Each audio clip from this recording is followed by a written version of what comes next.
Hello po mga kapatid, mga kaibigan, kamusta po?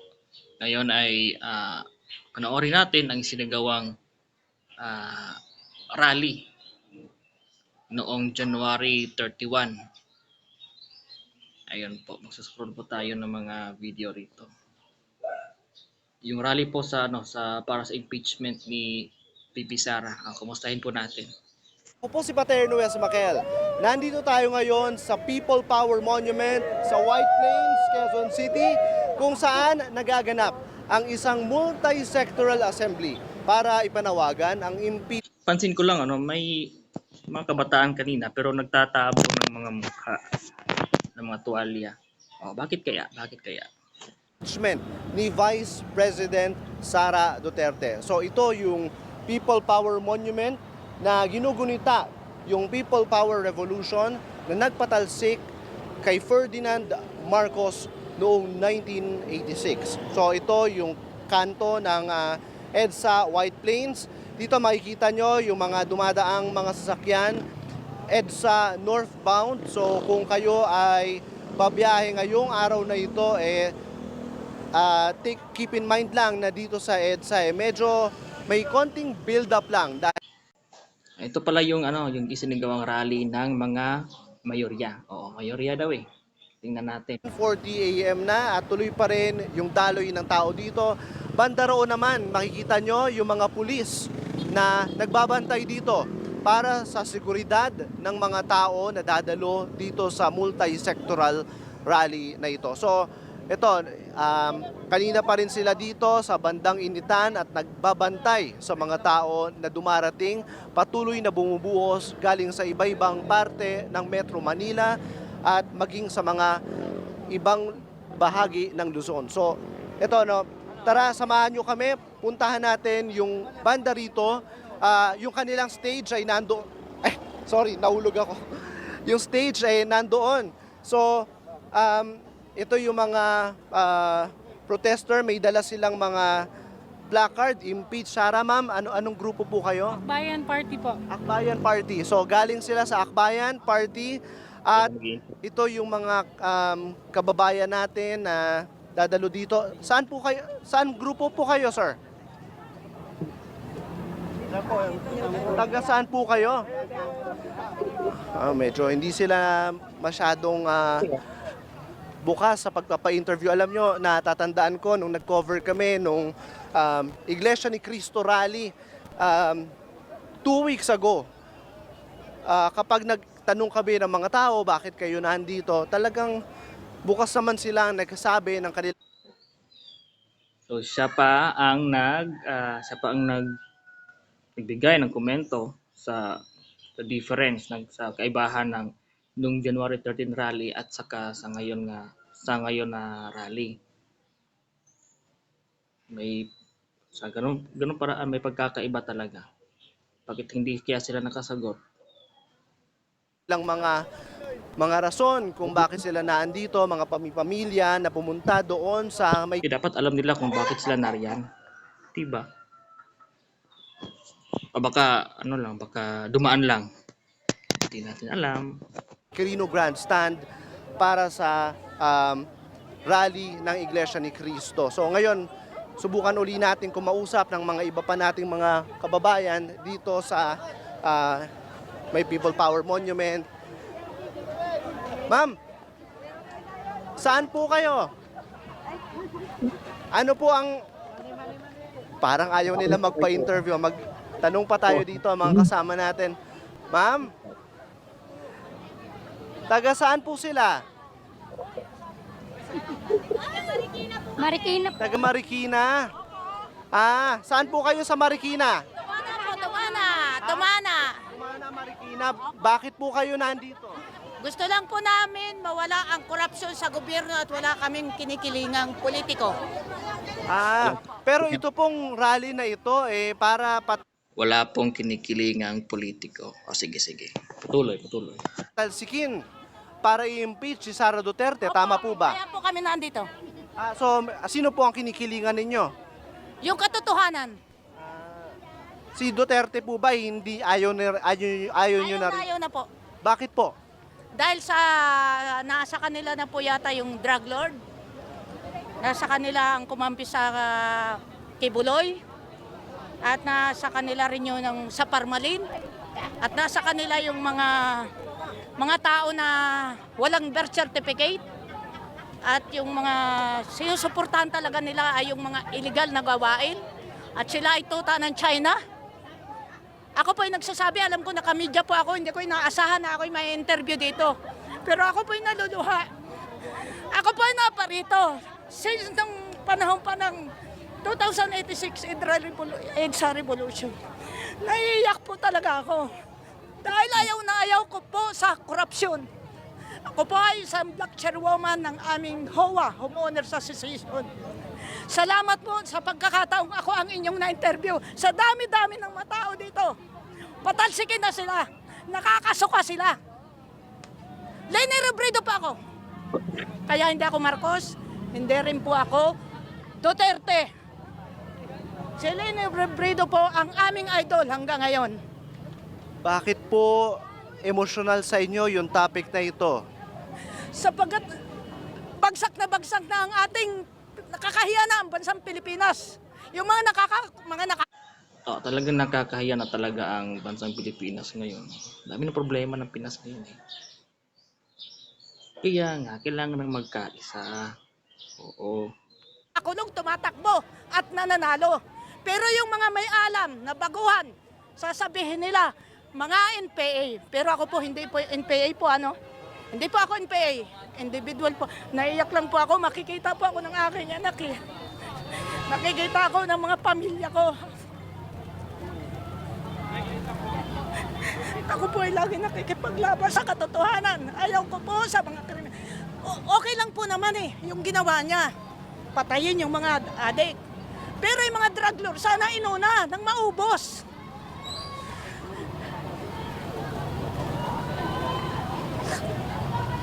Nakikita po ako ng buong barangay. Ang tumana.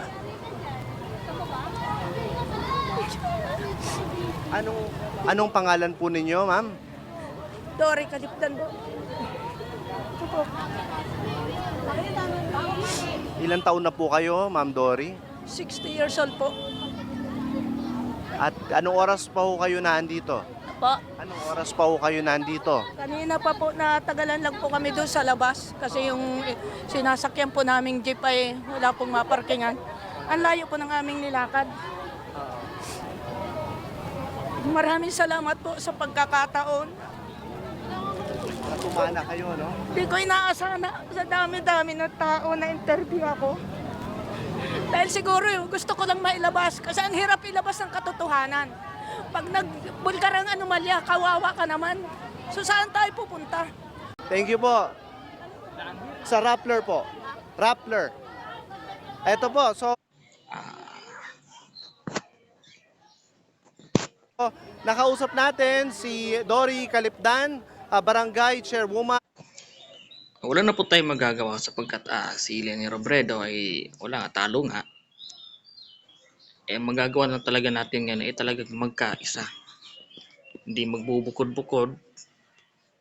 Pagkaisa sa mga nasa politika, magkaisa ng layunin para masolusyonan ang mga pangunahing talagang problema ng ating bayan na naaapektuhan yung mga mahihirap. Unang naapektuhan yung mga nakararami. Ng tumana, talagang emosyonal para sa kanya yung issue na ito. At dito naman, ibang klaseng emosyon yung nakikita natin, mga taong nag-cheer, no?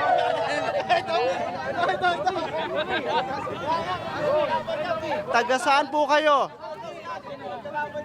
Taga Muntinlupa po. Taga Muntinlupa. Bakit po kayo nandito? Nahabot lang po kami. Ano po? Ano po, nahablot talaga naman. Oh, ano kayo niyan? Ha? May nagsasabi pa na may hakot daw yung INC rally. Pero alam naman namin walang hakot yun. Eto, bumabalik sa yung sinasabi nyo eh. Ako kayo.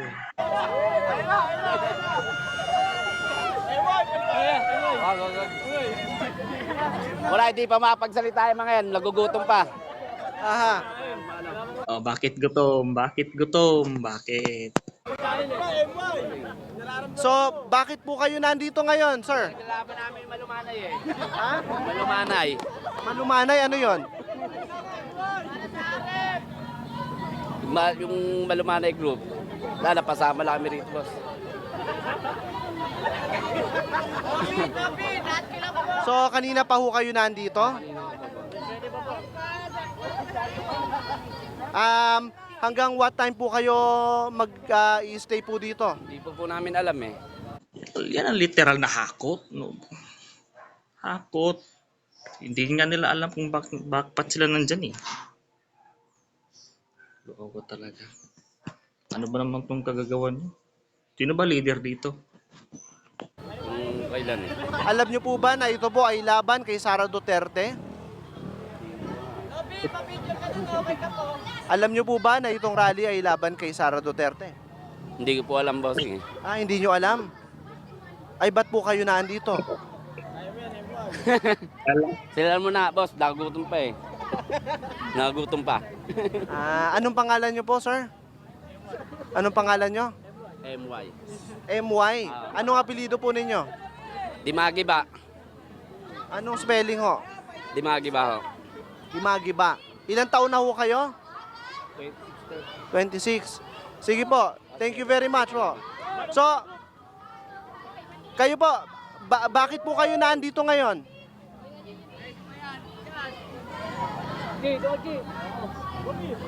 Bakit po kayo nandito ngayon? Sinama lang po kami. Aha. Sinama lang po kami. Nino? Kung ano namin, kagawad. Ng inyong kagawad. Alam niyo po ba na ito ay laban kay Sara Duterte? Hindi po. Hindi po. Pero laban ito kay Sara Duterte. So bakit ka nandito? Napasama lang sa tropa. Napasama lang. Anong pangalan po ninyo? Reynaldo. Reynaldo ano po?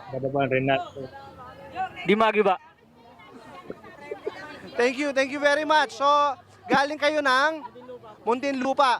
So, mga kasama natin, galing Muntinlupa, dalawa sa kanila ay hindi naman daw talaga nila alam na ito ay laban kay Sara Duterte. Nandito sila sa rally ngayon sa May People Power Monument. Baka yung dalawa lang ang hindi alam. Baka alam nung iba. Tingnan natin ha. Para ipaglaban ang impeachment ni Vice President Sara Duterte. So, eto no, mahaba pa, yung malayo-layo pa yung kanilang stage mula dito. At yung mga kababayan natin naghihintay din dito. Taga saan po kayo?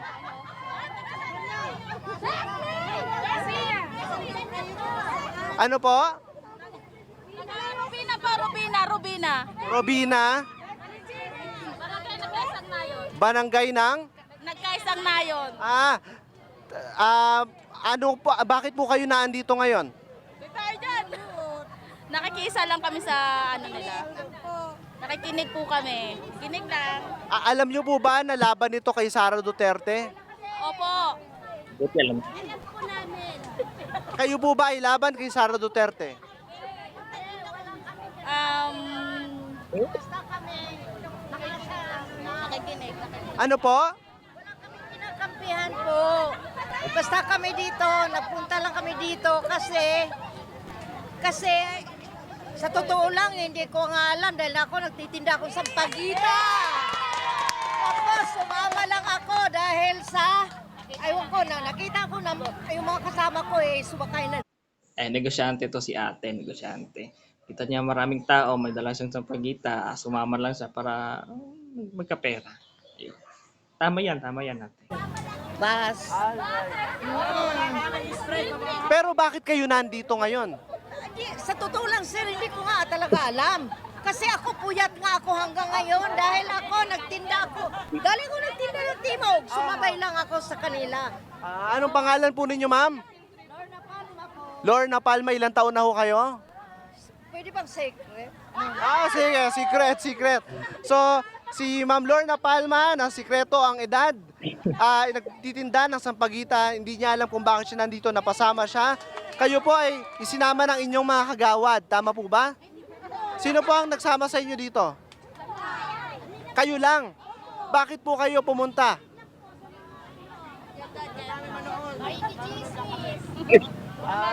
Pero sino po sa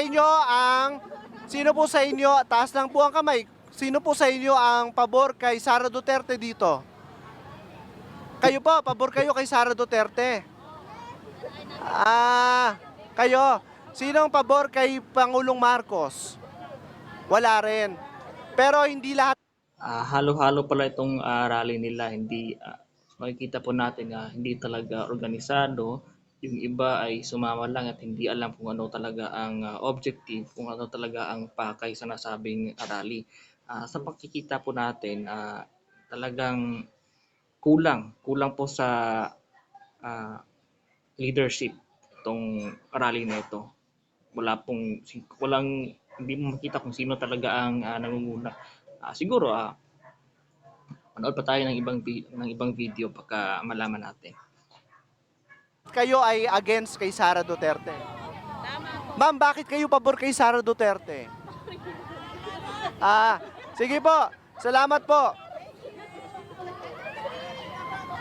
So, makikita nyo, no? Iba-iba yung kanilang mga rason kung bakit sila nandito sa rally na ito.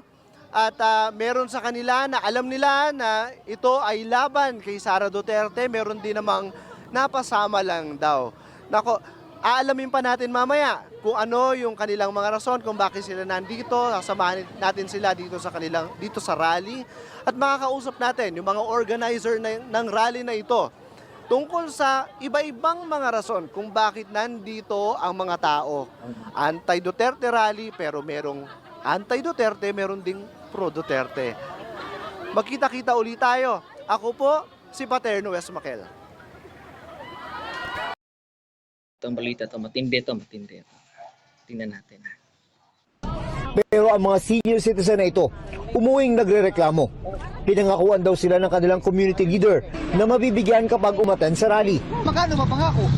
1,000 po bawat isa. Kasado 1,000 bawat isa. muna, pagkain mo na, pamasahe mo, doon na lahat kukuhain. Oo. Ngayon, wala pa po. Hindi namin alam kung paano. Kahit papaano lang naman, kung kahit pamasahe may balik, wala pang kain. Sinusubukan naming makuha ang panig ng mga organizer ng rally ukol dito. Ako talaga.